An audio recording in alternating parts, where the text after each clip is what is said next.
If you wanted to learn how to make the floral arrangements that I showed in a prior video, which I'll also tag for you, I'm going to walk you through my quick little process here and a quick little tutorial. Everything I'm using is linked in my Amazon storefront, so the skulls, the florals, all that fun stuff. So I have my skull here. I'm going to go ahead and use these little floral foam pieces I got in my floral aisle with some paper shreds. What I'm doing is I'm placing that foam piece in there with the paper shreds. I'm kind of just stuffing it to hold the foam in place. If you want, you could glue these down, but I just didn't want to use glue because I plan on reusing these as well.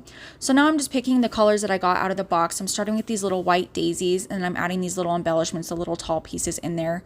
I'm just kind of eyeballing it, and what I'm doing is I'm checking the height of it and I'm bending those into the height that I want as I'm placing it and then just fluffing it out. So I'm starting in the center and I'm just working my way out. And on the outer sides here, what I'm doing is I'm picking up the silk flower little roses that I want to use. In the box I chose, there's some really pretty purples, blacks, burgundies. This was kind of like a little Marcella package, kind of gothy, which I really liked. So I'm just filling that in with those silk roses all around the bottom to fill it up and then hold it in place in the skull here.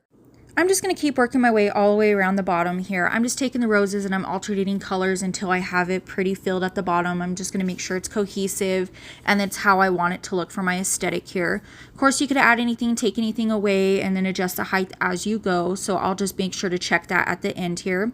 Some tips for you guys though, if you decide you want to use wire cutters to cut these to the height that you want, you could absolutely do that. I just plan on reusing or reselling these flowers afterwards. So these are staying in place pretty fairly easily for me.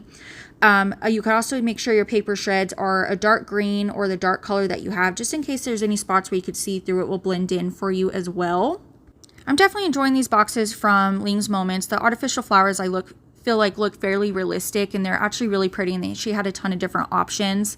So these are perfect, especially for the price or if you're DIYing like I am. So I'll definitely make sure I get some pictures or videos to see how they look on the tables since I am using them this weekend. But hopefully this video helped you guys and you guys get a good idea on how to make your centerpieces, and happy DIYing.